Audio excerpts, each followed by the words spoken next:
So just Whoa. ignore the background noise here. News Now California, how you doing?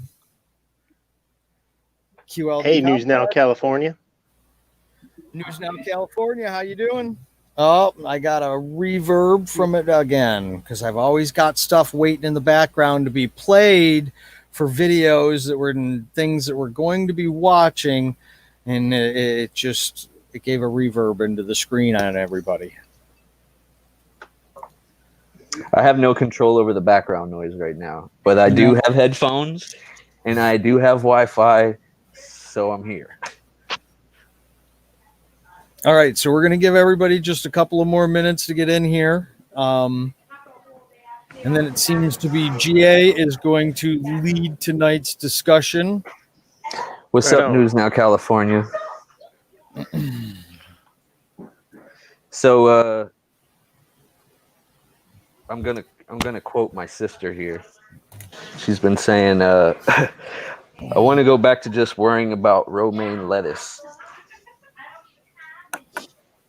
But yeah, but as we've been sitting here, having all this extra time on our hands, I've been diving into lots of different things. And one happens to be a series on Netflix. It's called The Innocence Files, and we were going to pull up a video and try to play it carefully and discuss it as we play it along the way, so that the copyright gods don't come after us. You tell me when you're ready. Whenever you are, sir, go right ahead. All right, let me get that there. Let me make sure the volume's on. Okay, so you start from the beginning.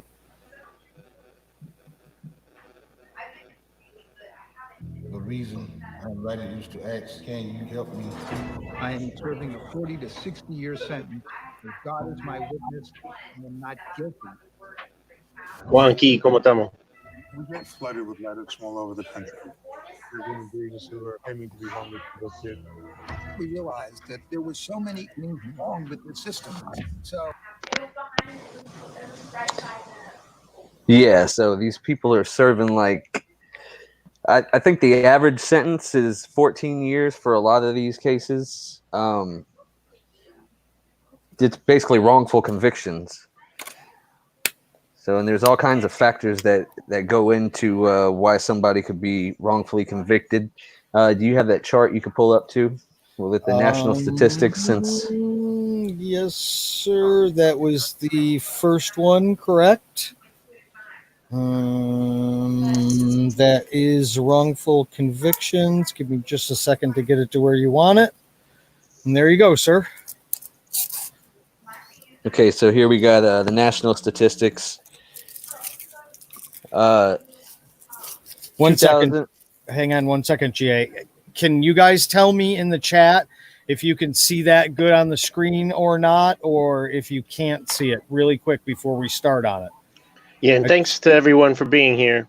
Queensland Cop Watch, Leslie Sylvan, Gunny Grunt, HPR News, what's up? Nolly D.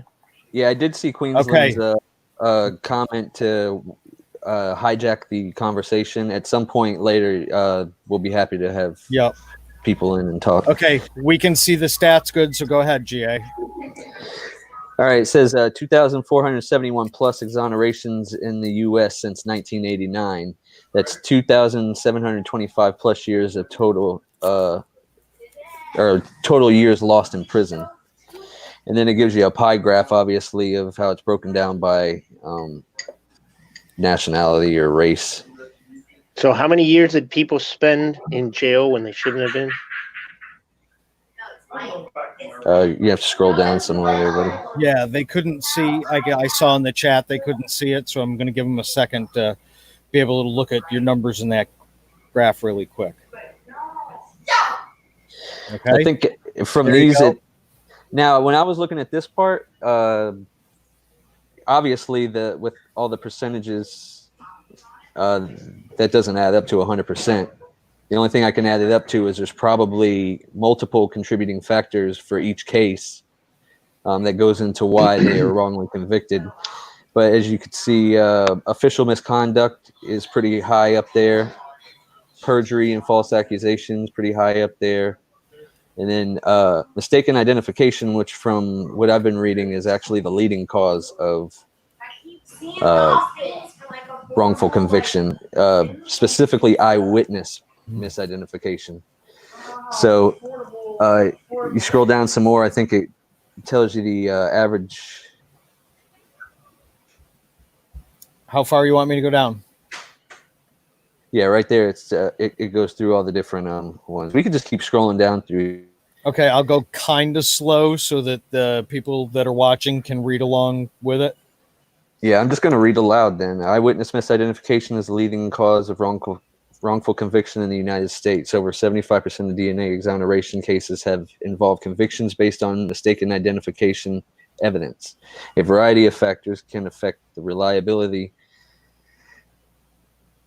of an identification, mainly the simply fallible of human memory. So yeah, they talk about this a lot, how malleable memory is, and we don't, not to really bring him up, but I always, was thinking today about how a certain someone says that our eyes and ears are always recording, but memory doesn't necessarily work like that. It can be changed.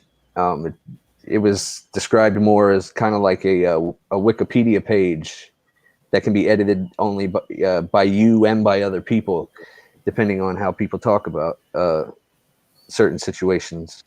Unvalidated forensic science. Forensic science is a useful tool, but many forensic disciplines apply techniques and methods that have not been approved by the scientific community. Unvalidated forensic science, such as hair and fiber comparison and bite mark analysis, have played a role in over 50% of the convictions later overturned by the use of DNA evidence, proving that there has to be a higher standard for forensic testimony at trial. This is one of the cases that was in the video that we watched. I mean, we only watched 30 seconds. You couldn't even really see the rest of that. So I can pull some more up of it. If you want to pull some more up now, I can. Yeah, I mean, I don't know how careful Who's we have now to South be Florida about. in the house? No, it's okay. We can pull more up now if we want to. So if you want to go another probably 45 seconds, we can go another 30, 45, and then we'll have to do the same. Well, this is just a trailer, so it's going to kind of cover a whole lot in one thing. So to play it and then go off into a whole nother tangent and then come back, I don't think is going to be just play some more of the video, I guess. Okay. You tell me when to stop then. We started the Innocence Project. The oath is to seek justice. For some people, justice has meant maximizing charges, years, and convictions. 28 years. My brother, nobody's going to hear me. It's like the coffin is closed. This case had no DNA, no fingerprints, no gunshot residue. I became outraged. You can stop there. Yeah, a lot of these cases, all the evidence is, like physical evidence, is proving to them being innocent. And it's, incentivized witnesses and that malleable memory, even like they said, the eyewitness misidentification. And then you go here into false confessions. That was a pretty good segue, huh? Innocent defendants have made incriminating statements, confessed, or pled guilty in approximately 25% of DNA exonerations in the United States. Somebody's feeding back.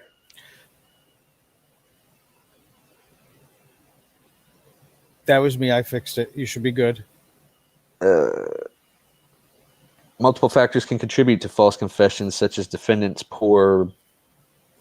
Scroll. I have to get there. Mental health.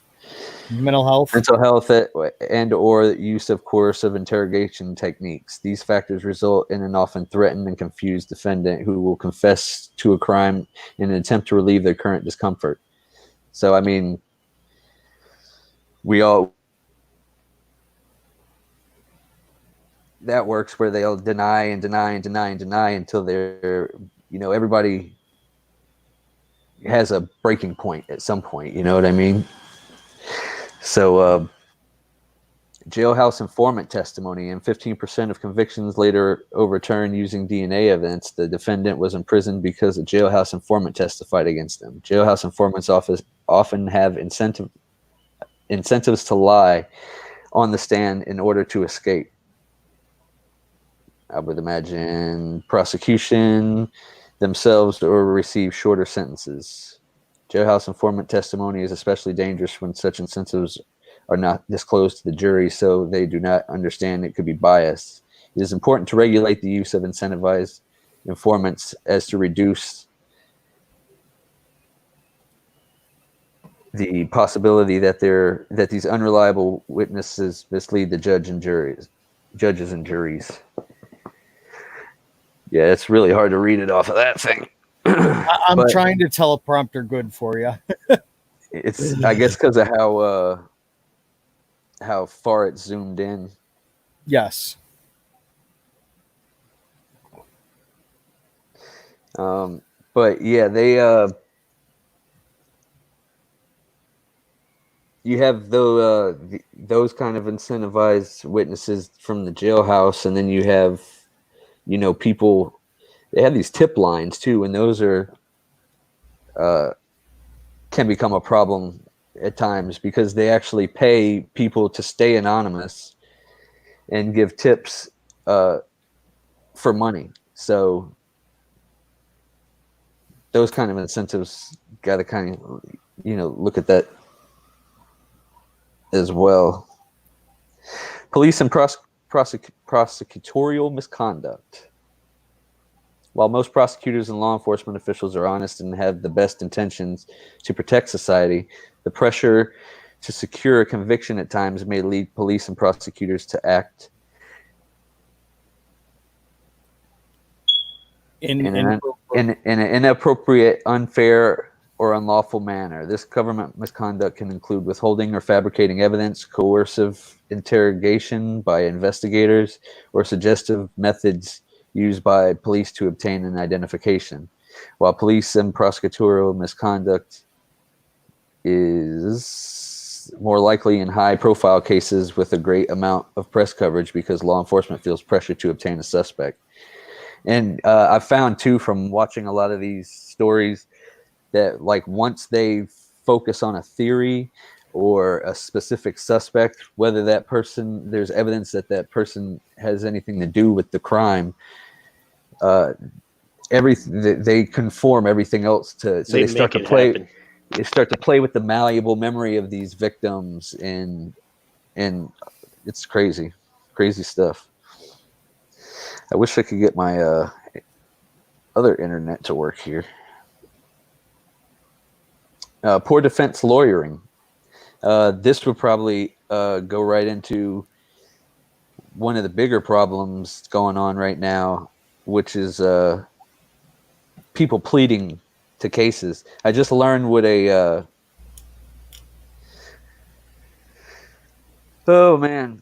Alford plea was today, which is a guilty plea in which a defendant maintains their innocence but admits that the prosecution's evidence would likely result in a guilty verdict if brought to trial, which is a sad state of affairs, if you ask me.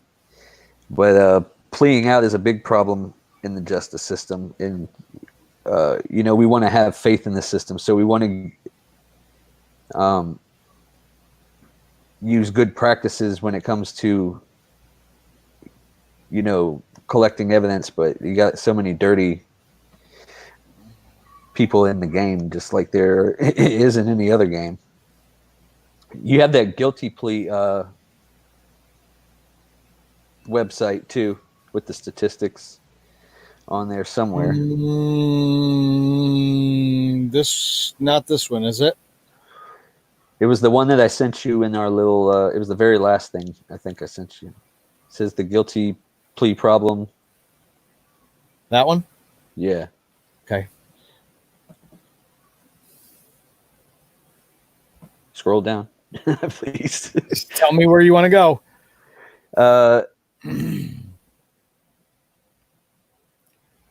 Right there, 95% of. You might have to scroll in for them. I don't think they'll be able to see it. I am. 95% of felony convictions in the U.S. are obtained through guilty pleas. And I would imagine that would cover the Alfred pleas and no contest pleas too, because in the end you're adjudicated as guilty. So 18% of known exonerees pleaded guilty to crimes they did not commit. And once you're at that point, it's hard to get the public to believe you're innocent. It takes a lot of work. They say that it's easier to convict somebody than it is to prove that somebody wrongfully convicted is actually innocent. Yeah, it depends on where you live too. Like you could live somewhere and people already hate your guts. Yeah, I just watched a thing today where it was this guy who had gotten into a bunch of trouble. Like he had a resisting charge, a burglary charge, assault charge, and stuff like that. But he ended up getting convicted of a murder that he didn't do or he didn't commit. And they kept stressing that it was, probably because the cops all knew him and they didn't like him because he had been in trouble before. You know what I mean? Yeah, or I mean, not just the cops, but the whole community. Like in the case of the West Memphis Three, if you've ever seen that HBO documentary called Paradise Lost about those three kids who were kind of like emo, and then some little boys ended up being murdered, Right. and they went to jail, were on death row, and wrongfully convicted. As is the topic for the night for all those who are just joining. Wrongful convictions.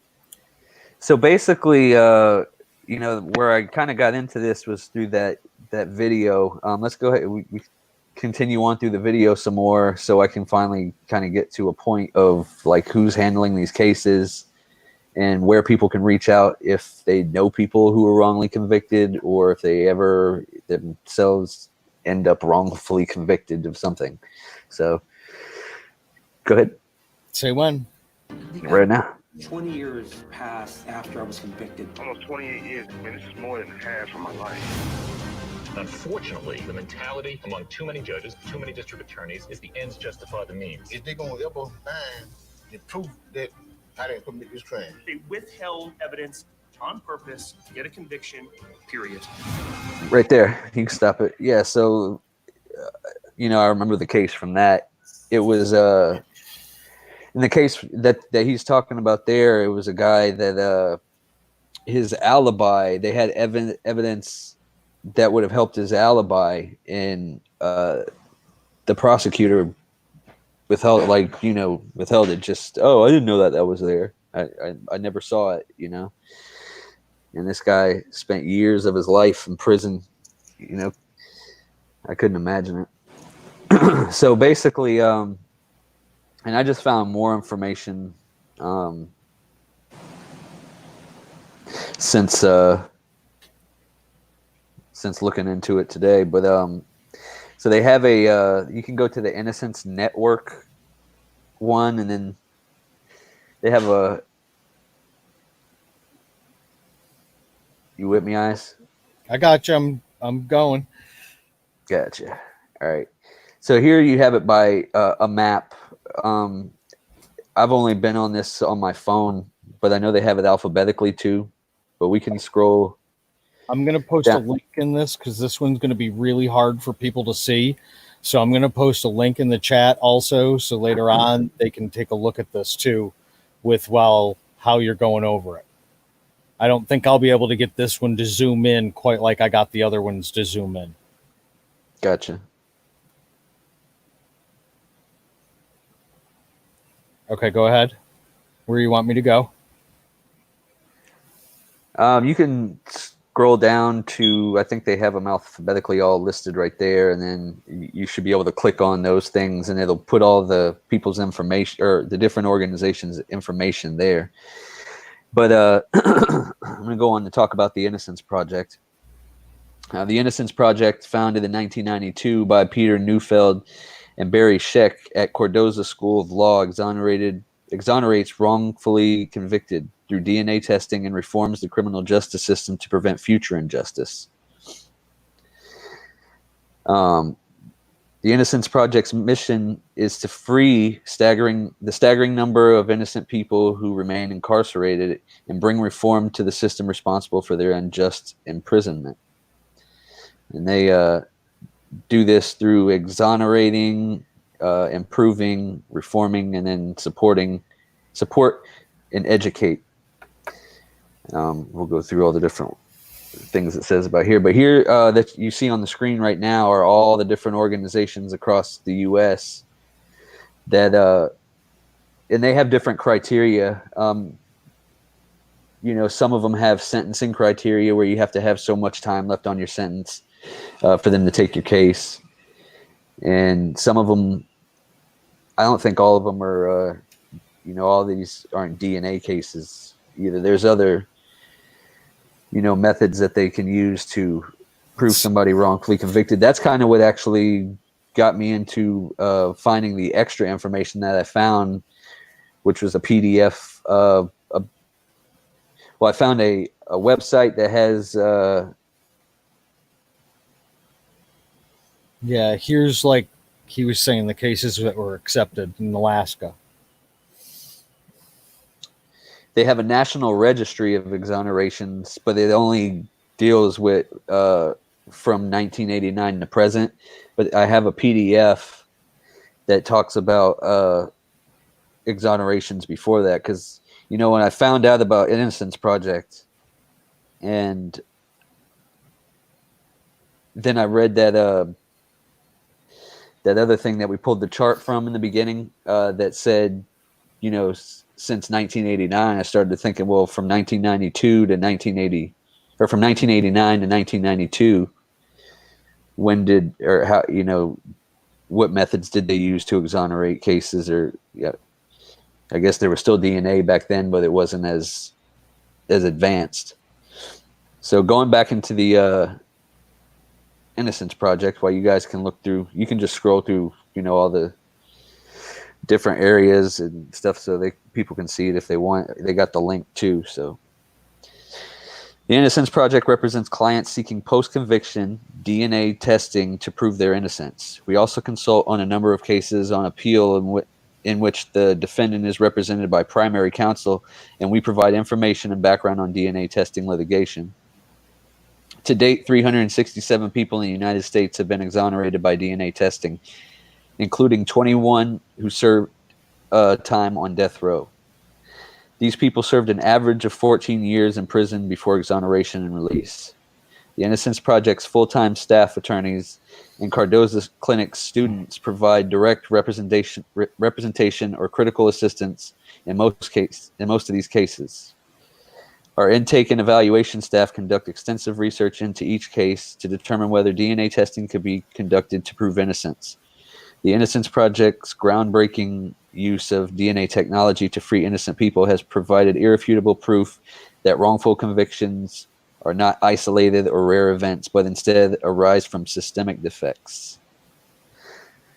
Now an independent nonprofit organization closely affiliated with Cardozo School of Law at Yeshiva University, the Innocence Project's mission is nothing less than to free the staggering numbers of innocent people who remain incarcerated and to bring substantive reform to the system responsible for their unjust imprisonment. And on this, if you go to the innocenceproject.org, you can, you know, go through their about page and read different kinds of stuff about DNA, DNA testing and all that. So going back into the causes of wrongful conviction, why he's Hey, GA, Yeah. can you check the screen right here? We have a question here that maybe need to be answered. You might be able to. Does it give data on the track record of early releases and numbers of cases? I don't know what early releases from prison, I guess. Yeah, from like the exonerated cases. I don't know what she means by early release. We'll give it about 7 more seconds for another question to come up to where we can figure it out. I'm not sure, guys, but I think maybe is she asking, and she can clarify in the chat, please, Leslie. Is she asking how many? Is there a success rate that shows anywhere of how many people they've gotten exonerated? That might be what she's asking. Oh yeah, I put all that stuff in the beginning for the national statistics. Now I sent you the registry, didn't I? I have that. You want me to pull that up? Yeah, we can look on that because they got some charts and stuff on there to look at. Hang on, let me zoom it in for them so that they can see better. That may be too much. Let me know if you guys can see that. I hope you can. The only reason early release seems confusing to me is because there are already people who spent time in jail for being innocent. So early release doesn't make any sense to me. But what News Now South Florida exoneration since 1989 is 2471, 2,471. Right. Thanks.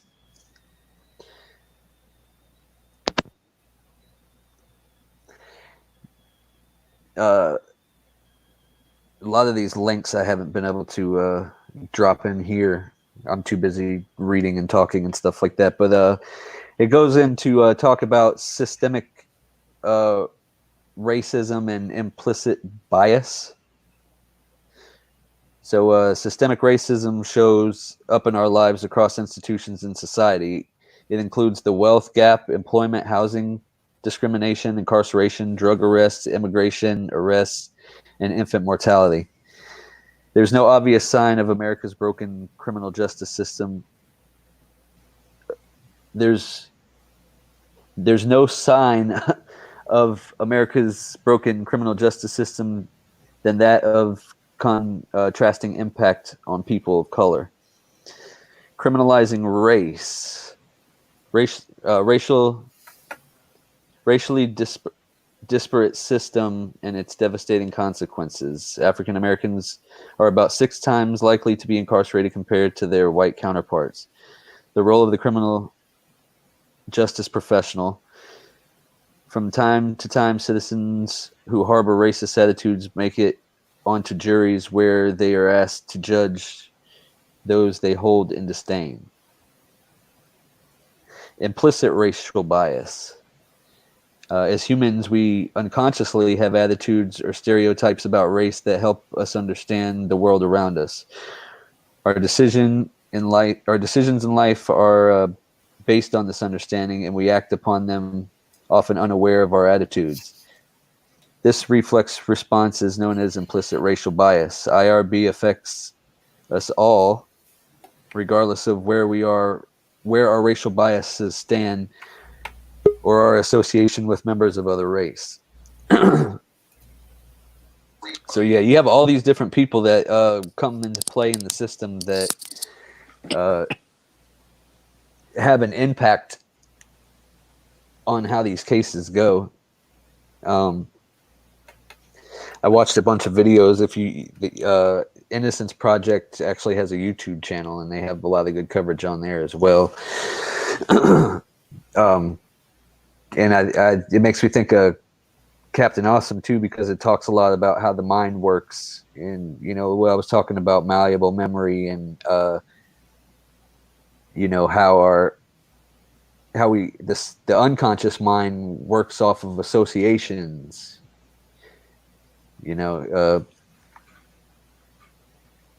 So let's. Did we get any clarification on that? Did we answer her question? I I see the There inspector it in here. is.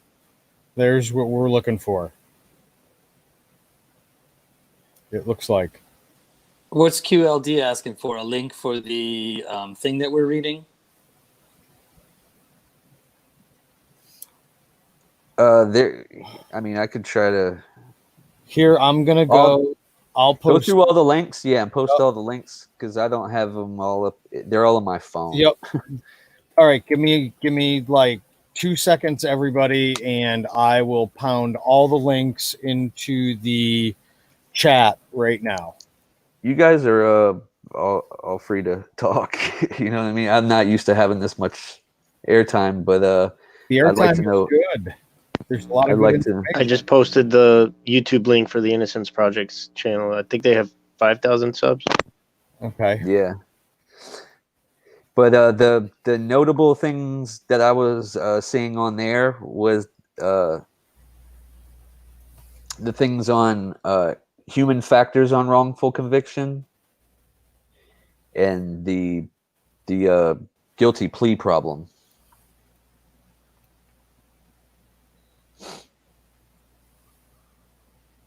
Yeah, shout out to the inspector. Her case is moving forward. Yeah, right on, Piner.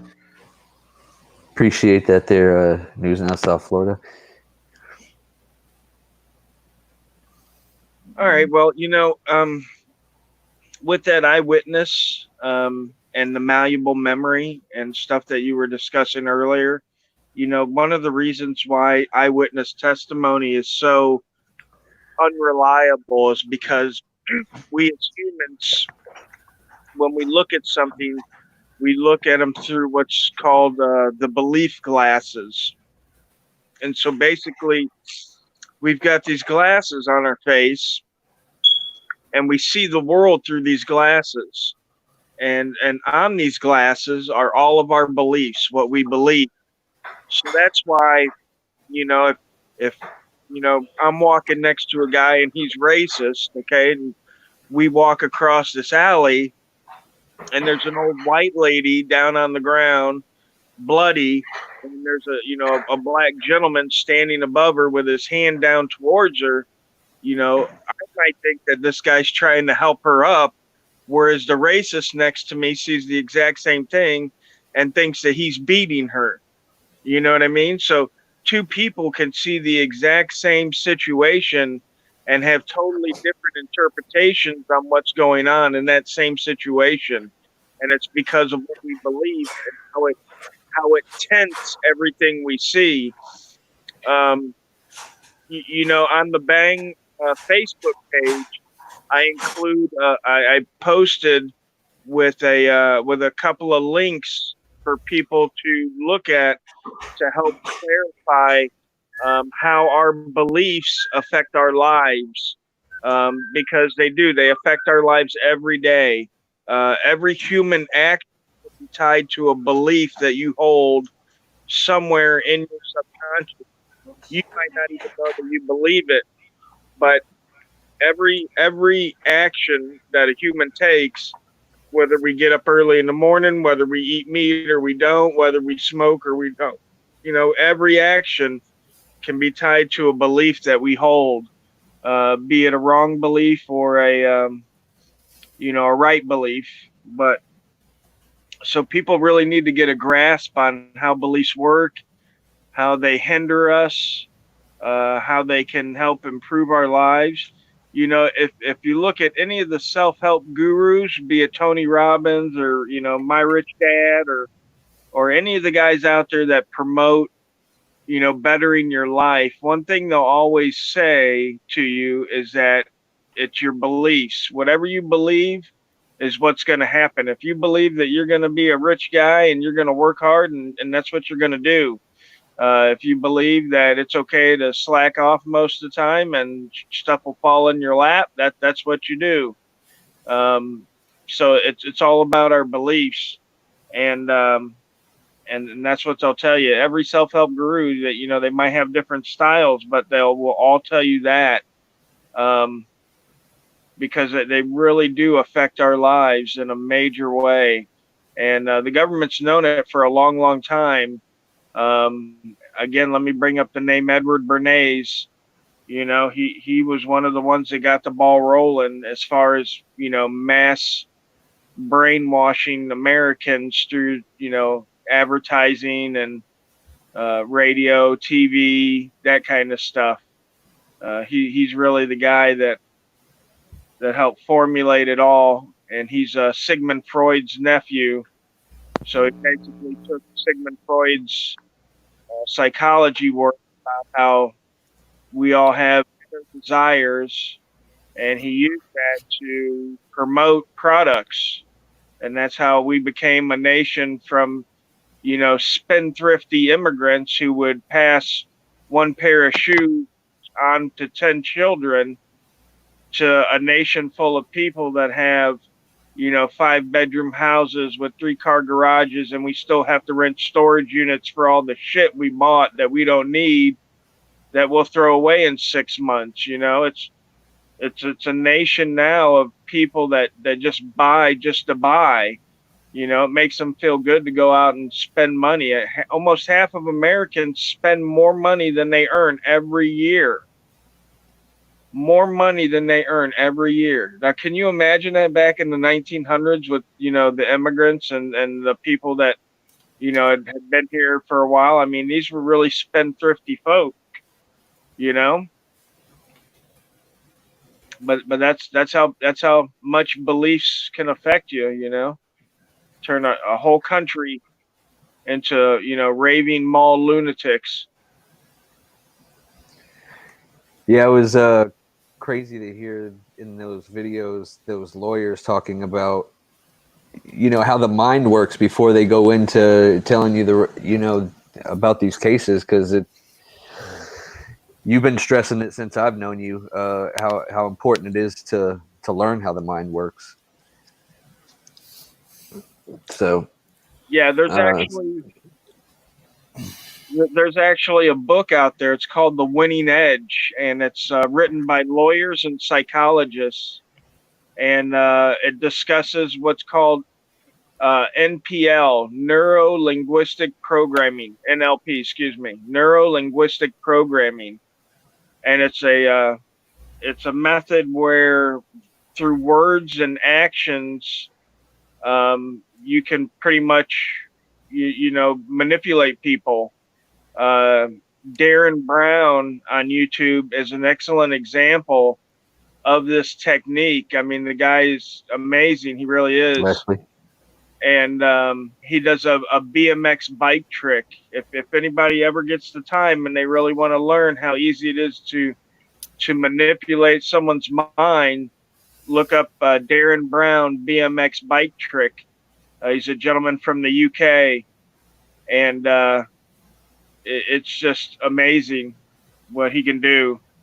And this book is written again by lawyers and by psychologists, and it talks about how, you know, the lawyers are using this NLP in the courtroom, you know, to get the stuff that they want done across or whatever. So it's definitely, you know, stacked against us. And if we don't understand these things, we're never going to get to where we need to be. Yeah, people stop playing the cases. Please. Right. I mean, take up the time, man. Take up the time. Now, again, that's kind of hard because, you know, the government will hit you with, oh, you know, 50 years or you know, 70 years, you know, but if you plea, you can get out in 5. So, I mean, it could be hard. It could be hard for them. I mean, if you're guilty and you know it. Well, yeah, I mean, if you're out there screwing up, but I mean, if you didn't do the crime, don't plead the case.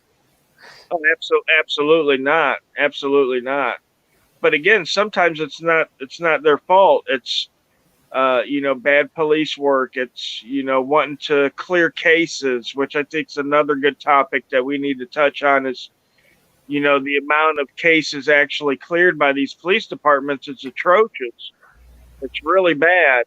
You know, it's like holy cow, are you guys, you know, really even doing work here? and some That motivates them even more to wrongfully convict. Well, all they have to right. do is make the arrest and then get on the internet and the TV and paint and show all these people's prior convictions and paint the picture to the public that this person is a fuck up or bad, or excuse my language, but just and then the rest kind of falls into place. They don't have to do much work after that. Once they develop, a theory about how the crime took place, a lot of them are closed-minded. It's like somebody said with some of the with like lie detector tests and some other methods that they use. The police have a low accuracy but a high confidence in what they're doing, and that's like a recipe for disaster. You know what I mean? They have a high confidence in their low accuracy. I like that. Yeah, they're what they're the methods that they're using, like looking for people fidgeting while they're doing it, and doing an interrogation and trying to decide guilt off of these little behaviors that people are doing while they're interrogating them. Those methods traditionally have low accuracy to be able to decide that stuff, but the police have so much confidence in it that it just becomes like, yeah, it's atrocious. And we all seem to skip over the police corruption cases that are wrongfully convicted as well. Right. Like that cop that was planting all those drugs on people, or in their car, I mean. Right. It's no secret, and I've noticed this a lot, paying attention to the, my local jail, how many people are being arrested a day, going in and reading affidavits and seeing, what the cops are saying happened, you know what I mean? And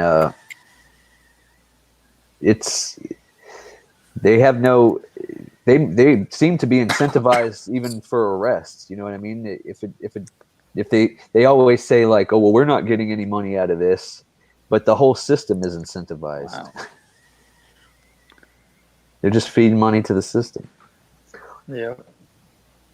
Hey, we can open up the panel now, eyes. If you want, I saw somebody said they'd like to hop on the panel. We can open it up now.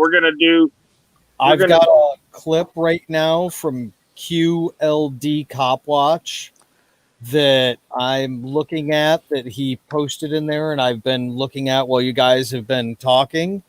And it apparently shows, from what I can tell on here, child ripped from its mother's arms.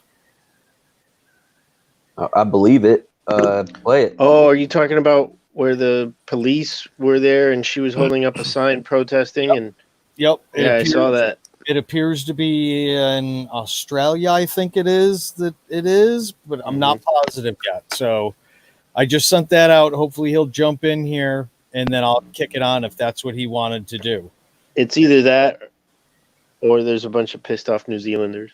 Yeah, it happened in Sydney. Well, if you want to jump in here, I just put the link in, hop in. I'll add you in, and then I'll play the video. Queensland Cop Watch.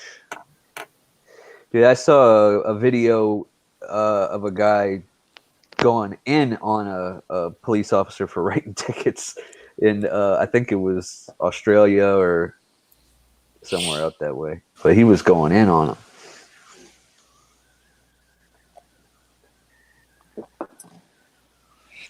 Let me put the link in one more time here. Yeah, we're giving you the floor, man. Yep. QLD, come on. Here he is. Okay. And he's here. Coming in. Or she? Yep, there he is. Hey, guys. Welcome. Hey. Thank you. What's going on, man? I appreciate you doing that for me, Eyes on the State. Certainly. Putting that out. Yeah. All right. So I woke up to this morning, Can you hear me? Yes, we can hear you. It's kind of a little lag. Yeah, cool. Sorry. He's on the other side of the planet, folks. I know it. You know. Yeah. I'm trying to keep muted so that we don't interrupt you. That's all. Cheers. Sorry, I won't take up too much time. So I woke up to this morning. I got it sent to me by a friend in New South Wales, and you know, I just was. It stunned me, but it didn't actually shock me because obviously we saw the example that happened in the US with the mother in the park, which is slightly different because that woman, as far as I'm aware, wasn't protesting in the US. She was just at the park. This woman was deliberately outside of Parliament House, so where our where the state government is, and she was just on the sidewalk with a sign that, from memory, said if you don't know your rights, you don't know anything, or something like that. And then it said, look at the Magna Carta, which is, human rights, where it originated from and whatnot. And she got arrested because, and this is what I found out from the police as well, the only charge that they arrested her for was because she didn't identify herself. She was the one wearing the sign, and she didn't identify herself, even though there was no reason for her to be identified. There was no crime. But they said that they weren't practicing social distancing, and because of the New South Wales state, like New South Wales is the state, Sydney's the capital, because of the state laws, quote unquote laws, that's why she needed to identify herself, is because she was being detained for social distancing violations. And then they took her to the police station. They gave the child, they ripped the child from the mother, but they gave the child to a family member. However, they then called Child Protection Services, so like Department of Child Safety, whatever you guys want to call it. They called the department to investigate her over this incident. Yeah. So, I didn't know that at first. I only found out that through maybe an hour and a half later through a mainstream news article. But if we can get this viral, I'd appreciate it at the very least, because I'm planning on doing something, I'm not going to say somewhat illegal, but something that could get me in trouble, because our borders, our state borders, like from state to state, our borders are still closed. But I'm planning on having people come down from Queensland, where I am, down to New South Wales within a week to protest this. And obviously, this is the only place I'm going to say it publicly. I don't want it getting out, too much. But yeah. So if we can get it made viral and whatever else, I'd appreciate it. You just told 15 people watching. Yeah. Yeah, so it's the video from but Cauldron. I'm more worried about it's the video from Cauldron. I'm more worried about it getting to New South Wales. Yeah, I would that is break one of that the stupid two. like border control that you guys. Hang on. Yeah. It's the video from Cardin Pool is the one that you wanted to be. That one? Yes. Okay. Yes. And it's 5 minutes and something seconds. Okay, there's two of them that I'm seeing here. I'm seeing one that is 5 minutes, 36 seconds, one that is 7 minutes, 25 seconds, and then another one that is 3 minutes, 42 seconds. I just used the 5 minute one, but if you want to play the other ones, that's fine. I just, If you want to link any of them, that's fine. Okay, sorry, Rights. Go ahead with what you were saying. I just want to make sure I had the right video for him. I forgot what I was saying. Thanks, bud. Okay. All right. Well, let's play that video then. Can I just say real quick that having an ID for lack of social distancing is as dumb as you didn't cross the street at a 90-degree angle. I need to see your ID now. Right. Oh, definitely. Yeah, that was pretty dumb. Definitely. But no, I was saying that it's righteous to cross that border to protest how that woman was taken, and her kid was taken kicking and screaming. You'll see it in the video. It was rough to watch. And yelling, and he was distraught. Yeah. Anyway, I'll let the video speak whole for time. itself.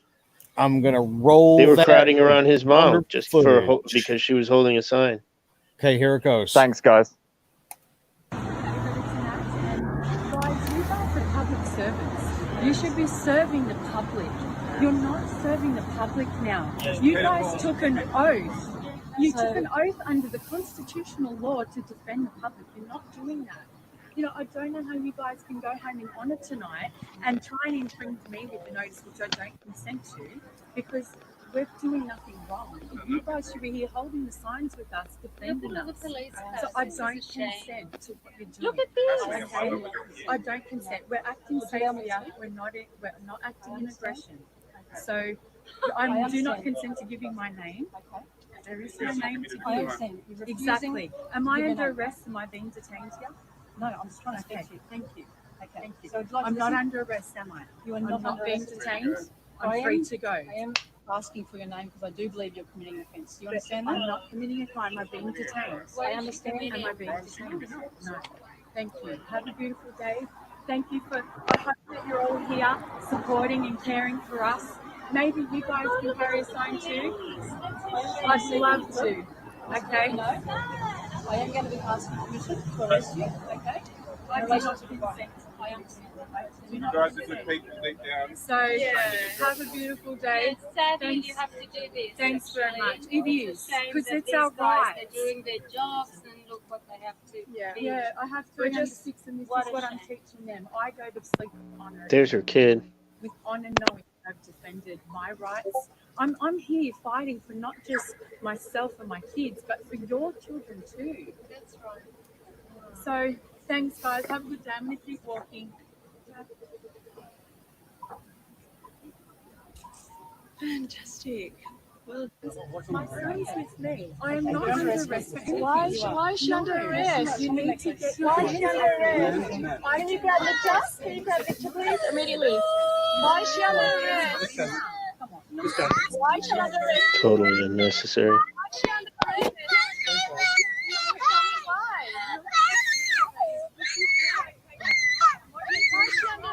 Pause it for a second. That kid is a writer. I imagine it's because because she walked away that they're arresting her? I know he said that she did an ID, but like, was she technically was that a seizure at that point? Yeah. Wow. They wanted her ID, and she was like, you don't get it. I didn't do anything wrong. This is consensual. I'm going to walk away. And they're like, oh, no, you don't. You're going to jail. Wow.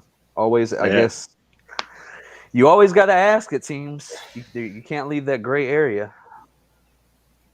Would you like me to continue it now? Yeah. Because, I mean, if you think the first reason they stopped her is because she's holding a sign. They don't want her there. She was ultimately complying and leaving, but they didn't. There's their egos at that point. The inspector's asking if anyone can tell what she's protesting. What does the sign say? Can you see? If you don't know your rights, you won't. Yeah, go ahead. Yeah, she's probably testing. Okay, so I can answer. Or protesting the same thing. I'm sorry, the same thing that people are protesting around here. Go right ahead, sir. I'm sorry. What is going on is she? No, you're all good. She's with a group of activists. There's about 40 or 50 now, but essentially they are specifically protesting both coronavirus laws that are, have been rushed through, as well as, the stay-at-home orders. She's basically been protesting, this stuff with her group since the coronavirus stuff started. So that's as much information as I can give you without, potentially saying something that isn't accurate until I find out exactly the information from themselves. But I contacted the police station today, so it's Sydney City Police. I think it's definitely not So yeah, it's Sydney City Police, but they go by a different name. It starts with a D, Davy or something, or Daily. And do you I pull spoke records out there? to. I haven't yet. So what I've done is records in New South Wales is a little bit different. So what I've done is I've spoken to an officer and he sent me an email. So I gave him my email address and he sent me an email back. He was actually really good. His name was Pierre or P.S. Tui or something like that. And he was actually really good. And I basically said to him, look, I want to ask you a number of things. One of them is, you know, how do I go about getting a records request through, you know, in New South Wales? And so he sent me a link to how to do it. And, you know, obviously they want me to do it online, but, you know, I'll brush up on my New South Wales, you know, right to information laws and that sort of thing before I, you know, actually head down there. But that he also, what I also wanted to do was see if, not as a journalist, but as a citizen, just as a regular citizen, if I could set up a meeting with the commander. And so that's what he's doing, is he's passed on the information to his commander from the station and my email. And, you know, he's hopefully, you never know, they might actually do the right thing and I'll see what happens. Like, obviously there's limited expectation, but yeah, so I'll definitely be giving more updates on this story for the, you know, probably the next week, if not longer. I'm planning on heading down there before next weekend, if possible. I'm oblivious to how public records in. I mean, we have freedom of information over here. I have no idea how that works over on your side of the world. Yeah. So. Yes. Yeah, most free countries have that. It's different. Each state completely different. Each state in Australia is completely different. So many countries work together to bring the Panama Papers and the Paradise Papers. I think it was the Paradise Papers. Is that right? I don't know if you guys know what I'm talking about. But all these different news agencies all over the world like discovered all the offshore bank accounts of all the rich people who were like hypocritical charity fundraisers, and while they were like, you know, stashing money offshore. And it turned out it was a lot of like influential people that they didn't want to taint their name, so they buried it. There were like over 100 reporters all over the world that worked together, and it just never came up again. Good night, Piner in Florida. Because Bono.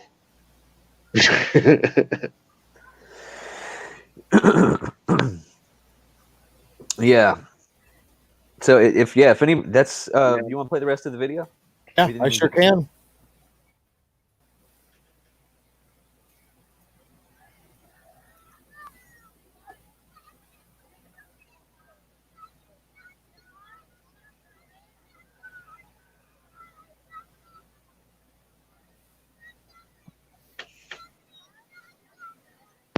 She should have just sprinted on them. She would have made it. No, they would have tased her and she would have fell down and cracked her skull. Tasers are illegal over there, I think. Good reason. No, tasers are definitely 100% not illegal. I guarantee you that. Every officer has a taser.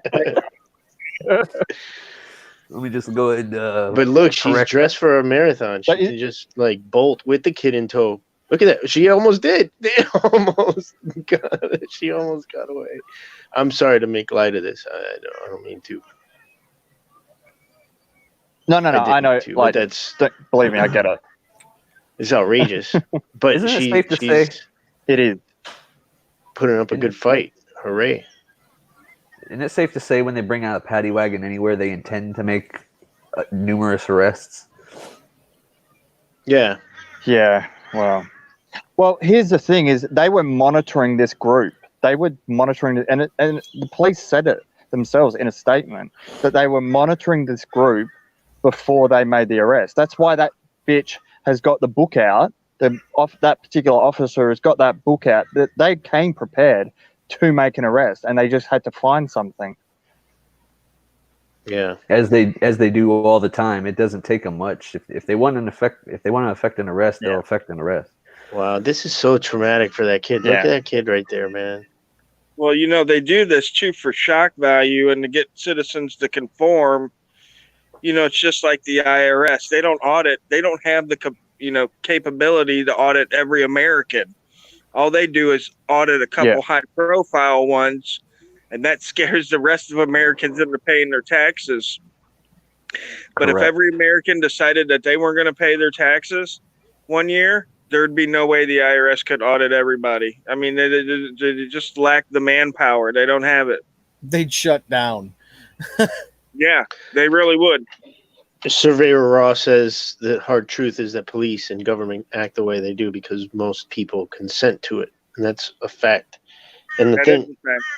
yeah, and people watching this, all 15 of you, some might not be on our side, and if you're not a cop, it can happen to you. A wrongful conviction can happen to you. Yeah, there's a difference between comply and consent too. You know what I mean? You can let them know that you don't consent to what they're doing and still comply and not have to get. You know, when we were talking last time about getting all these meaningless arrests added up to please the community or whatnot, it doesn't amount to anything. No, especially if you don't believe the justice system. And I got to tell you, when people look into the justice system, they'll learn not to trust it because it's set up for us to fail. And it's built mighty palaces on the backs of taxpayers for hundreds of years now. And anytime you go to a courthouse, look around. You are in the new Rome. Okay, that is their, status symbol to themselves, and they build it strong and they build it up, and it's a lot of taxpayers' money goes into it, to show them, who is the boss, because they're the boss. They tell you the freedoms that you have. So, thank you, Indie News on the Street. Thanks, Gnarly. If you want to look to who actually runs the country nowadays, it's going to be lawyers. It's going to be people in the bar association. Half the legislation is lawyers. The judicial branch, obviously, all lawyers. Lobby groups. The executive branch, usually a lawyer.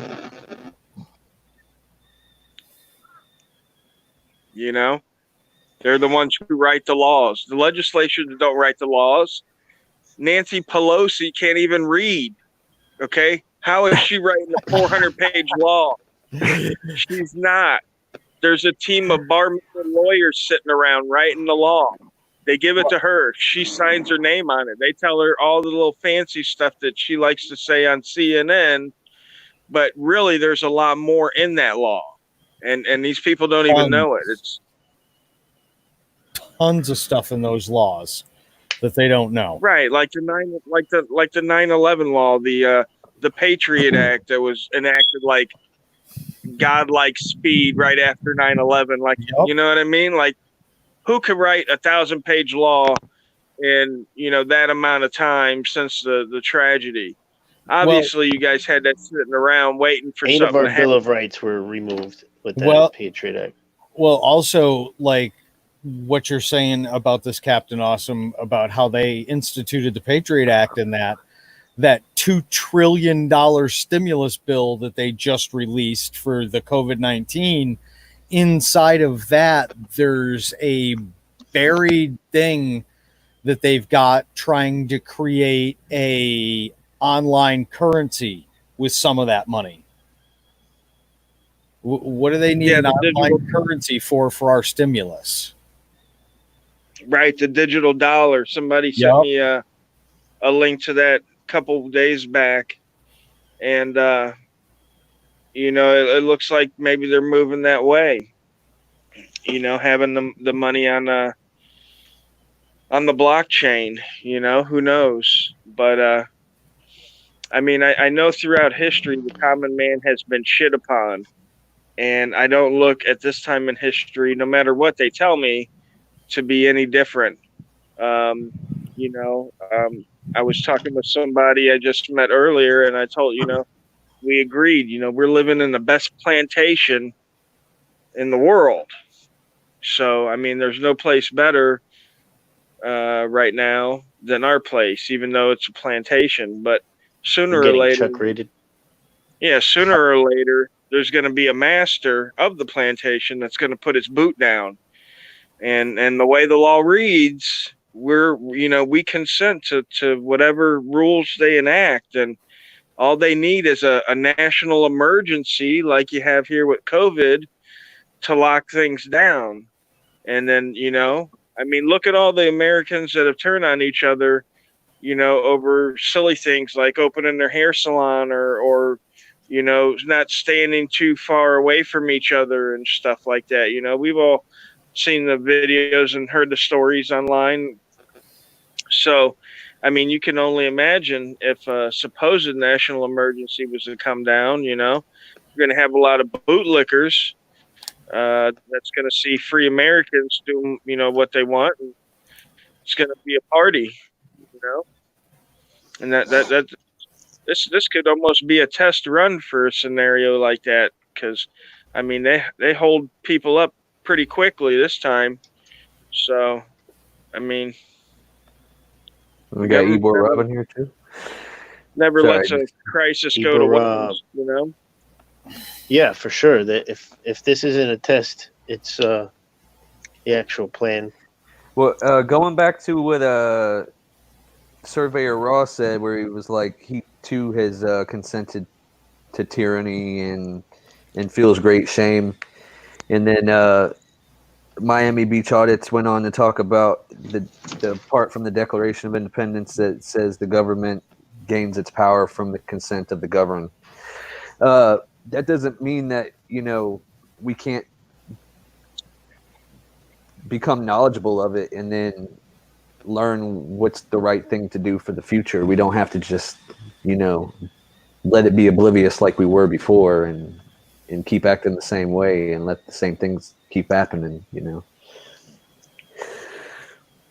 know how they say knowledge is power?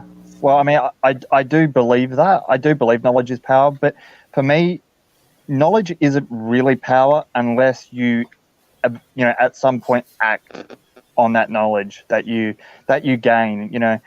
If you just get the knowledge, receive the knowledge, or look at it yourself and make up your own mind, that's great. Everyone should do that. Literally everyone should do that.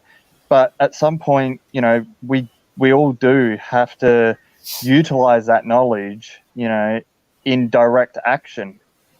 Right. Now we do it we do it in a peaceful way. We do it in a lawful way.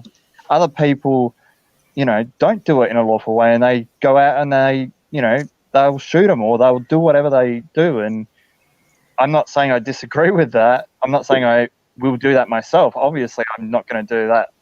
But when does it? When I made the video earlier this morning when I first woke up, it's a shitty video, but at the end of it, I make a few comments. It's on my channel now, I won't keep it up there for very long, probably until Friday, maybe Saturday my time. But I'm trying to make the point, when does it go from peaceful and non-violent to something else? And you all know what I mean by something else. I'm not going to say it out loud. But what does it need to take? That's the question I'm trying to propose here, is what will it actually take for that line to be crossed? It will not be televised. We won't know until it's hit. Truthfully, it could be the smallest thing, as a hairdresser being arrested and jailed because she opened her business, or it could be something is historically. Go ahead, Captain Awesome.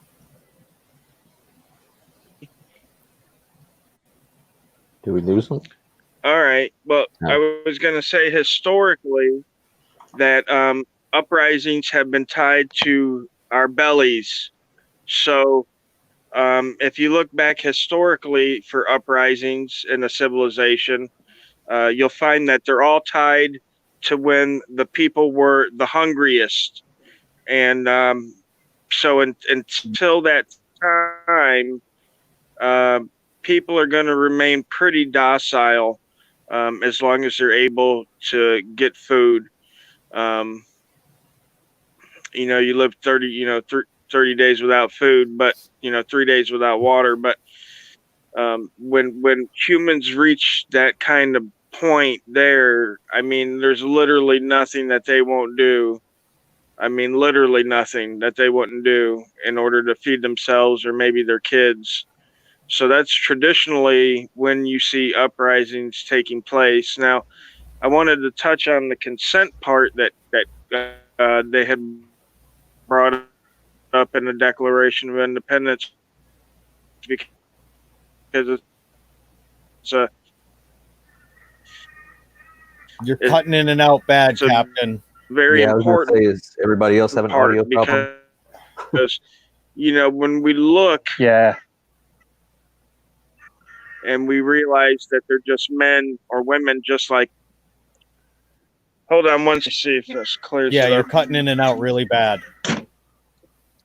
Can you hear me better It now? seems it, but For the moment, yeah. Yeah.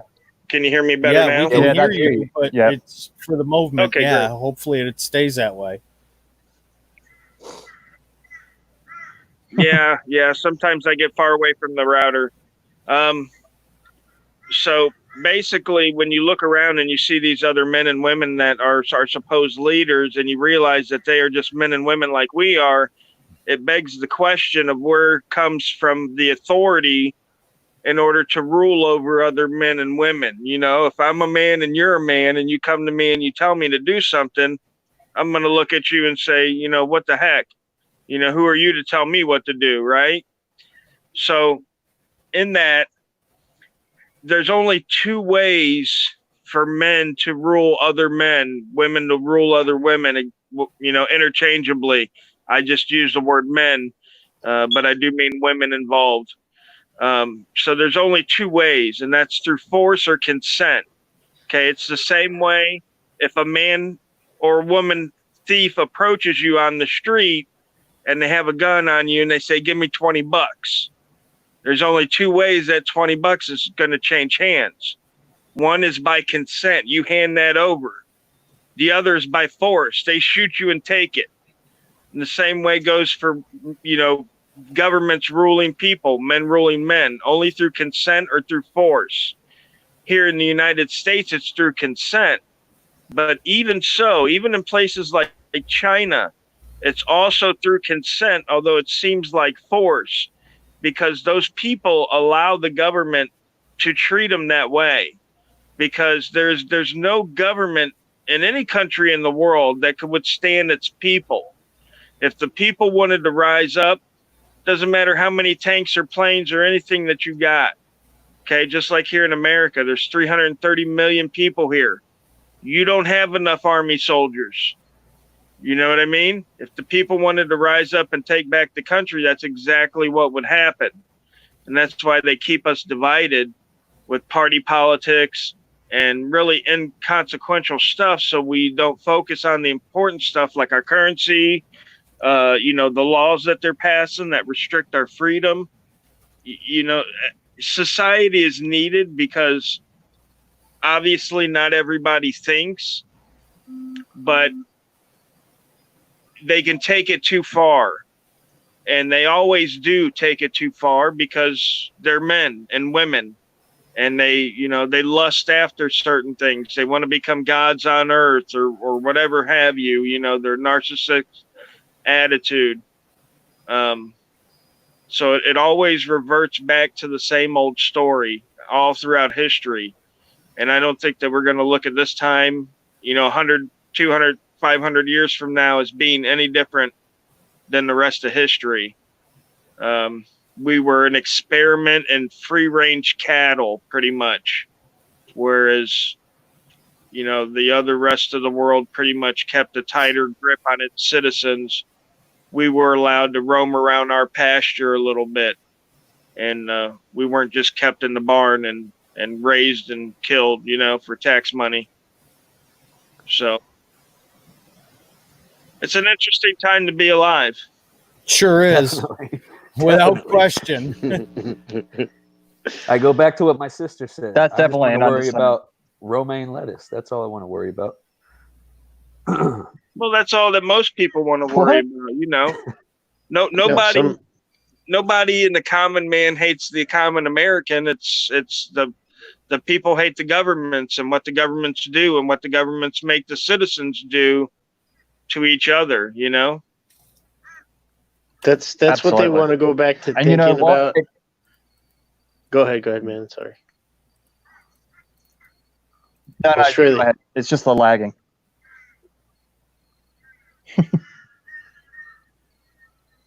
No, you go, right. Oh no, I totally forgot what I was going to say too. It was dumb anyway. Go ahead.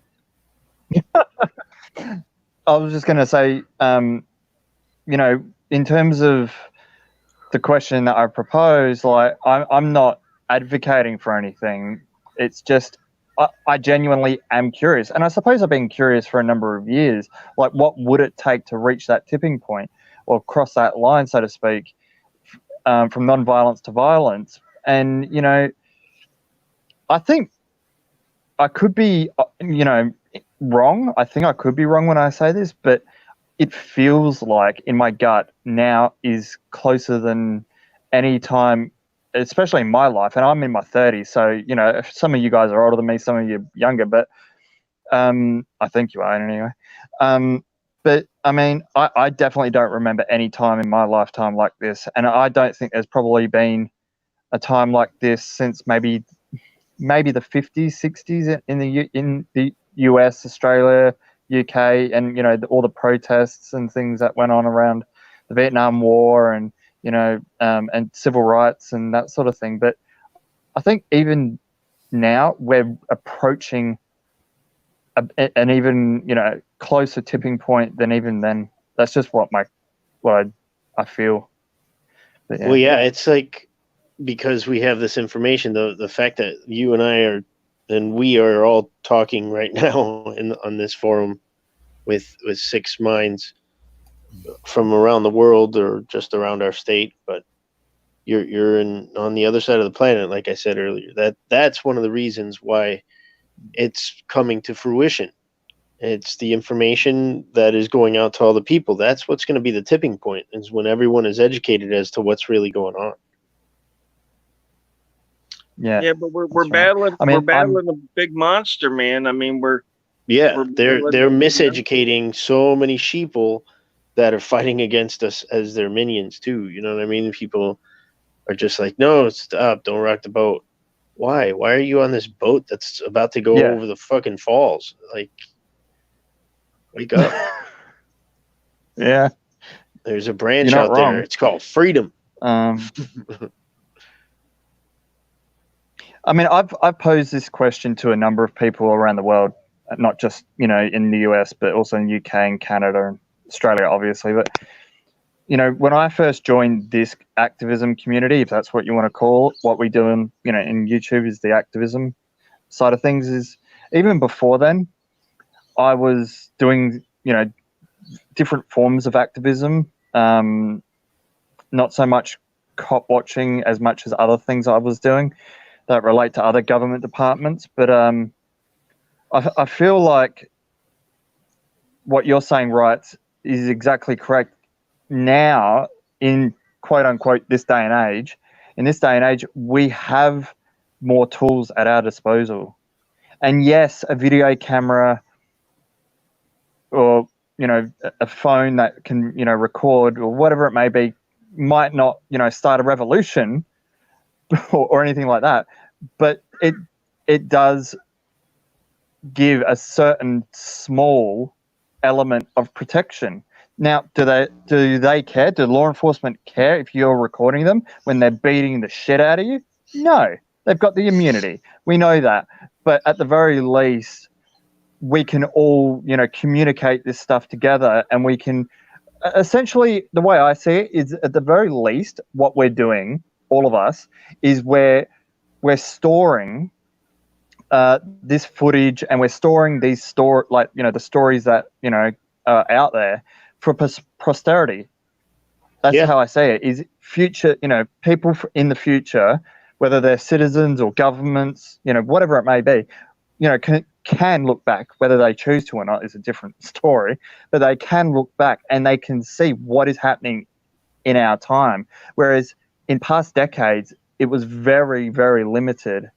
What was out there for us to, for you and me to, kind of see. But and in the last maybe decade, in 50 years' time, 8 years ago, you had go the on. Arab Spring just because of Facebook. Yeah. Oh shit. Yeah. No, that's exactly right. But as Captain said, there are a number of different factors that lead up to an actual violent revolution, include like specifically the hunger element of things. But and I agree with that. But I mean, we can only do this, in my opinion, and I've said this to a number of friends around the world. We can only really take forcible action if it's all of us. And I don't mean all of you in America or all of the people in Britain or in Europe or Asia or whatever. Somehow, if it was possible and if it was what we chose to do, and I'm not saying that is what we should do, but it would have to be all of us.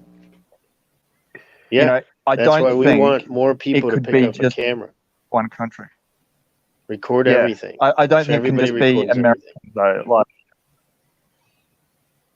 yeah. I got a body But I cam. think I'm we're good all to at go. different stages. You I just think need a Germany phone. wouldn't At the allow very it. I'm talking hands free. That's all. Oh yeah, well, yeah. No, it's funny because it's actually not funny, but it's funny if you know what I mean. Like last night, I was with my partner and I were looking up stuff for her, and we bought some stuff online for her. And I thought, you know what, now's a good time to take the opportunity to really get her to help me, see if I'm going to be able to buy stuff for me instead of for her. And so I was looking up, everything from 360 cameras, body cameras. I just, and she gave up eventually because she wasn't interested. But, all you need is a phone. Oh yeah, that's If nothing else, you just need a phone. And I hate technology. That's the ironic thing about me, and a lot of people like us, is I hate technology. Like I was a technophobe. The line I'd always use to people is, I hate technology as much as technology hates me. That's the line I always would say to people. And I suck at using technology. I won't lie. Like I'm from that generation that's meant to be the tech generation. But all you need is a phone, and it's not bloody rocket science. It's not complicated. And even for someone like me, I can do it. We're starting to see more examples of people picking up cameras in those situations and instructing other people to pick up cameras while in the process of recording those situations. They had a situation out here by me where there was a fight going on and somebody called and the sheriff's department showed up and they just ran up on a guy when he was, I guess, trying to get in his car and tried to detain him, and they said he resisted, and then they ended up popping him in the head twice before they put him in the car. And the guy that was recording that ended up having a warrant for something like a month prior to that, and because he recorded that video, they ended up showing up at his house the next day. Baby mama drama. Yeah, and a lot of people are clinging to that other the warrant that he had is like, oh well, they were justification to go swat him the day after his video of them mistreating that guy in cuffs goes viral. It was total retaliation, and I think it should. Nobody got spit on. That was Grady Judd's spin that he came up with on the fly in his press conference. I lost my train of thought. Yeah. Sorry, bro. No, you're okay. Well, the thing is if anything, it should prove that if when it comes to these warrants, they're not just out there looking for these bad guys like they'd have the public believe. They waited till after that to go pick them up. And so, yeah, but what I was getting at with that whole thing is his sister, when the guy was going live from Facebook, I guess, was watching and got in her car and went to his house so that she could film on the outside. So when he was taken into custody, he had backup. And when she showed up on scene, she was telling other people to pick up their phones and start recording as well. So, I mean, the message is getting out there. It's just how many people are going to, pick up and do it. Stand in defiance of their blue heroes. And yeah, there are maybe a few good cops out there, but there are very few. I'll say there are, but Yeah, we too just few. we just saw a video from one the other day of a cop talking about Exactly. it's Yeah. constitutional. Yeah. So we know that there's some out there, but again, they're fighting a losing battle because listen, it's so much easier to just take some drugs on the side, take some money on the side, look the other way when your partner does something bad. Because you got a mortgage to pay and you got bills to pay and you don't want to lose your pension. And, there's all kinds of incentives to do the wrong thing. So, and in today's society, it's like doing the wrong thing is almost applauded, having, 5 wives is applauded, and it's a different family unit look than it was 50 years ago, and that's all due to the TV programming and what they wanted us to become like. They want us more reliant on the state, less reliant on the family unit. It's pretty sad situation that we've got ourselves into. Before we cut out tonight, though, I do have an announcement to make. To people watching. I did go and do my first catch before I left. I went with Chuck Bronson and Hoosier News Now. And I believe Eyes on the State has the video for that. I certainly do for you. All Stay right. tuned, y'all. The debut of La Flama Blanca. La Flama Blanca. What the? All right, so what I'll do is I will play the video, and then Captain Awesome, do you want a link to be put in for the subscription after that for the video and everything? Yeah, sure. Yeah. Okay. All right. Here it is. I'm going to bring it up. Give me just 2 seconds.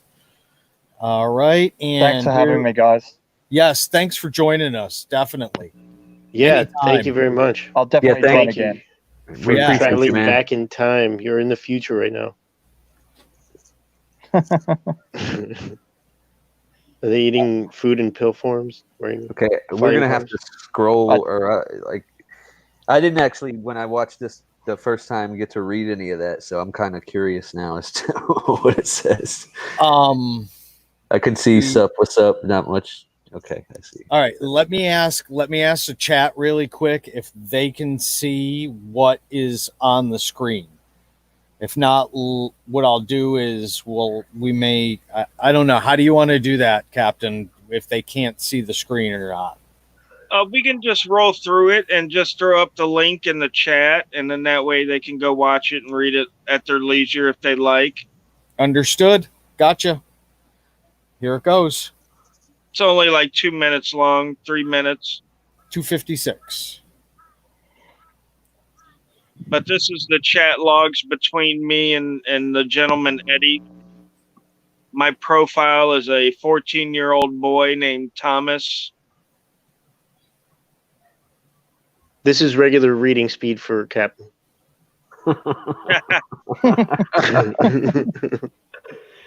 Can you pause it on the very last text? Can we take a look at that?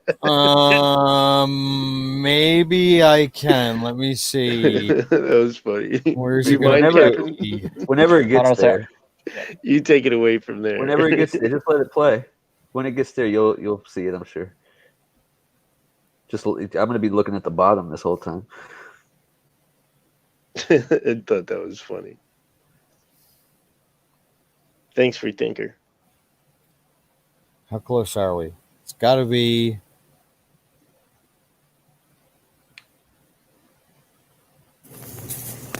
Oh, it was that one, wasn't it? See right there. He is here. So what happened here? What Wrights is talking about there is that the guy Eddie, he texted me that he had pulled in, and in my haste to contact my guys, I put "he is here," and I texted it back to the Predator, dude. So I almost lost it right there, as you can see. And then Hey, I was this like, was "Oh, your first time, but I just thought that was funny. yeah. So amateur mistake. But I ended up texting Chuck and Hoosier News Now, and they got right over there. Go ahead with the video. Understood.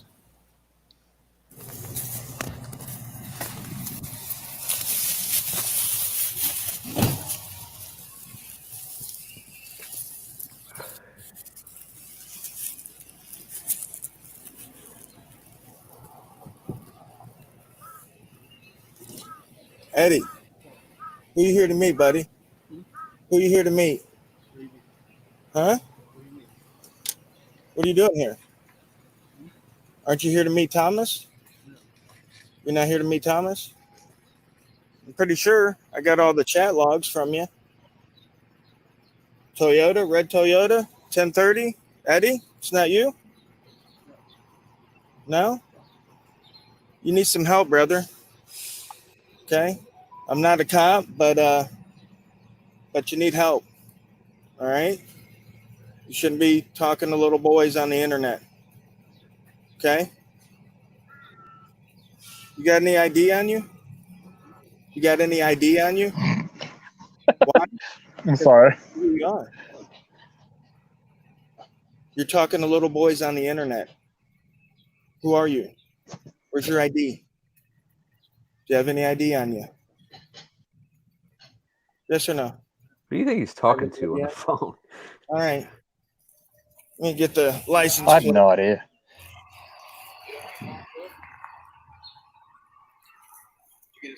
Yep. And he's out of there. Boys, Eddie, I'll find you.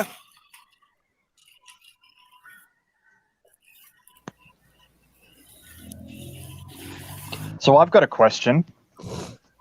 Go ahead. Captain Awesome, how did you feel immediately after he left? Like, what were you feeling? I felt. I always like to really ask this good. question. I felt really exhilarated because, this was a younger guy. I think he was 22. So he might not have been on the Predator list. So people might not even been looking out for this guy. He was definitely wanting to hang out and smoke weed and do this other stuff he mentioned on here. And, he's just a person that could definitely use some help. And hopefully people in his community will see this and will help him get the help. Somebody, gets hurt or it becomes, an addiction that ends up getting somebody hurt. Yeah, and it could be even more nefarious than that. You said, who's he talking to on the phone? We don't know. That could have been the ringleader of a sex trafficking group. They were going to take him and fucking send him to Guatemala if he really was a 14-year-old boy, Yeah, there's no telling. Surveyor Raw had a little constructive criticism he was putting down there about letting him get out of the car first. Yes, absolutely. That's what I was going to say. That was one of the things that I definitely was thinking. Yeah. Well, again, first time, and again, it's exhilarating, but at the same time, you never know. One of these guys could react kind of badly, pull a weapon. Who knows? Yeah. That's what we were talking about with one of the people who's been doing this for a while, and he had a great answer to that. It's better that it happens to me than some kid, you know. So if we That's could true stop too. that monster, Oh yeah, like that, absolutely. you know, that's the worst case scenario. Of course, we don't want them to hurt themselves or us. And I say us because I plan on taking on doing this too. I don't know how yet. Here's a Well, you know question what? from Ron. How would they? How do they help guys for that? Is what he's asking, or women for that matter, because it happens. It's not just. It's both just. of them. Yeah, I was gonna say. Yeah. Like, I don't know if there is help that is. I don't know if there's anything that does fix that. There is. There are a number of things that it depends on where what country, what state, what area. But generally speaking, there's 4 to 5 different things, not including death, either by their own hand or by someone else's. I'm not including death, but so there quite often predators who have been sentenced and jailed, or sentenced and imprisoned, sorry, they don't usually take the option, but there is castration, and Chemical you can do castration, that without. as Leslie was saying. Yeah, well, not just chemical. There's the other form of castration as well, and believe it or not, some people will prefer to take that over the chemical castration. But for me, I don't think, if you look at the problem as a whole, and I'm trying to answer your question here, I don't actually think there is really anything that can. Sorry, I've just got the dog barking. There's nothing that can really solve this problem. It's a individual basis kind of fix where you can get psychological counseling, like you can get counseling for it. Like I said, it depends on where you're from. I've caught predators in 5 different continents. 5 different continents. If you count Australia as Australasia, so we're talking South Pacific and New Zealand and whatnot. And so it does depend on where you're from, but you don't have to just catch them in your own country. There are ways, and it's not just on apps either. Like, I assume you got this contact, you got this catch from a social media app. That's just a guess from what I saw. You can also utilize online chat sites, and that's where the majority of the predators is on chat sites. And you can utilize adult chat sites. You can use general, friend, quote unquote friend chat sites. And I've definitely found that that's where the majority of them are. And I've got one predator who's about the same age. He's a bit old. He's a couple of years older than that Eddie guy. And the worst part about it is I've been catching and exposing this one guy for 8.5, maybe 9 months now. And I've spoken to law enforcement in the United States. I've spoken to law enforcement in Canada when he goes over to Canada, and nothing. I can't get anything done because he's got family and family friend connections. He's connected. It's ridiculous. And so, I just keep exposing him, and he's targeting 13, 14-year-old underage girls, as well as boys, but it's a bit different. And then on top of that, he's met other pedophiles in the same chat platform. So in this one chat platform, there's 3 sites. There's 3 different chat sites. They're all interconnected. And I've then tracked them onto 2 other chat sites and exposed him on one of the 2 other chat sites. And it's just a never-ending battle. And if you want to do it that way, which is new to me, this is the first time I've ever done it, and I'm only doing it because the law enforcement won't do anything, at least not in the US. And I've even tried the FBI. I shit you not. I've even contacted the FBI over it. Yeah, I thought that I've was sent in one of those people to go online to. reports. Yeah, I've sent one of those online reports. No, but I've contacted his, because I know where he lives. Well, at least I know one of his addresses. And so I've contacted the local PD. I've contacted the local sheriffs. And coming from me, I hate communicating with the police at all. Ever. I do it because I choose to do it, yes, and I need to do it. But I wanted to see if they were going to do anything, and I thought I was giving him months worth of evidence at one point, and that's to the FBI, not to the local police, because the local police did nothing, and the FBI just they said, all right, we're taking all this information on board, and they never What got state back to me. is he in? So he's in Florida, and he's also in Missouri. And then and his family's quite well off, and then they go over to Canada, and I'm Manitoba, in Manitoba, Canada, as well as somewhere else in Canada on the East Coast. Just give me a second, I'll think of it.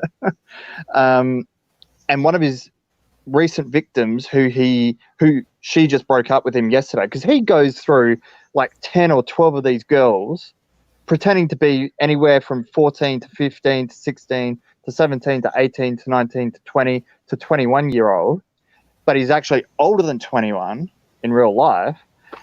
And he'll go through, he'll have 4 of these girls go at once, but he's claiming he's either polysexual, which means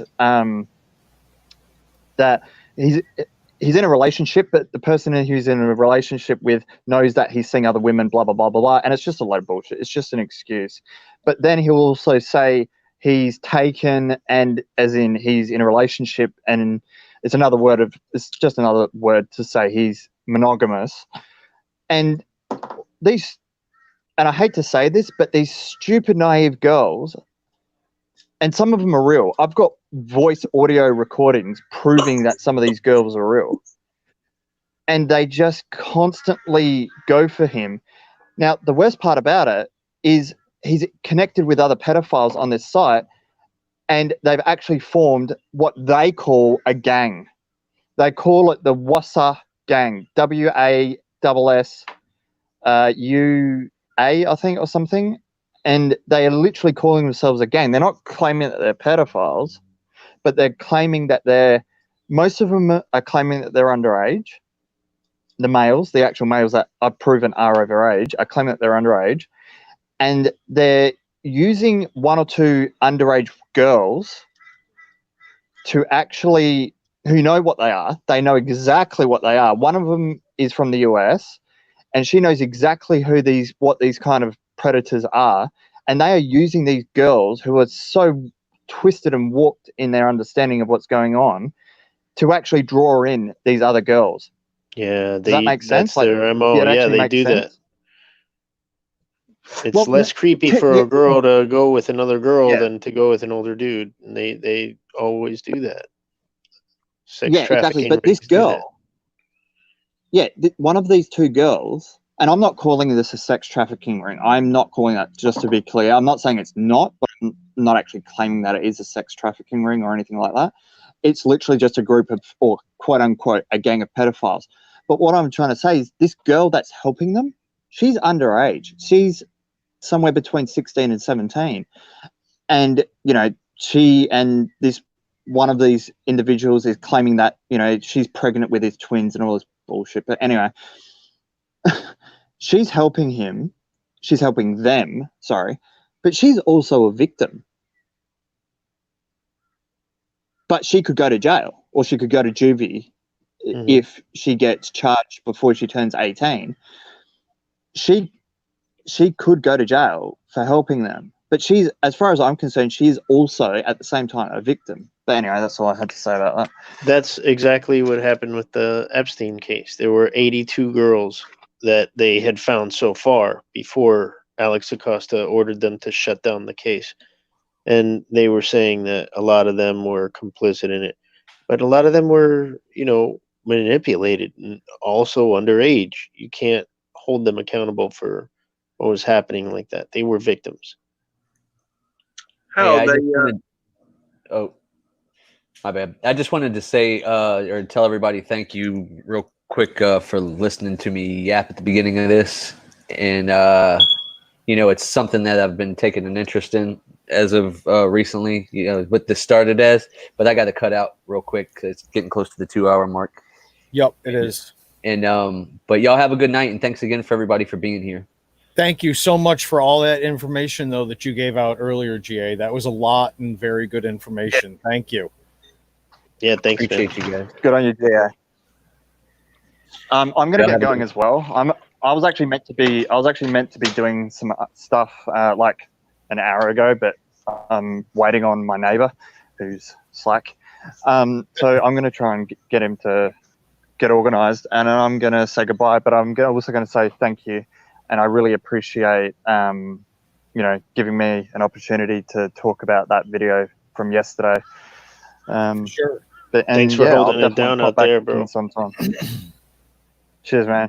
Have a good one. All right. Good talking to you. Thanks. All right, guys. Yeah, I'm ready to bounce. Agreed. So I'll talk to everybody later. All right, y'all. Have a good All right, night. everybody. Thanks Have a for good joining night. us. Yep, What's thanks, next week's guys. topic? Any ideas? Not yet. Let's get up and How group about later or something. Yeah, anybody in the chat want to give us any ideas for next week's topic before we sign off? All right. Somebody mentioned 5G, but I haven't 5G. done enough research into it. Yeah, somebody mentioned 5G, but again, I haven't done enough research into it. There he is, Feck. Yeah, Feck. Yeah. All right. Yeah, I'll do some research. Constitutional grounds for quarantine is a option also. Yep. I like it. So. All right. Well, we got Thanks, HPR. Yep, we got some topics to choose from. We do. Cool. All right. Thanks, well, thank you. Raw. Remember Thursday at 8. Yep. All right. Thank you very much, everybody, for tuning in. Make sure you guys hit that sub, hit that bell, hit that share, hit that like. Thanks a lot.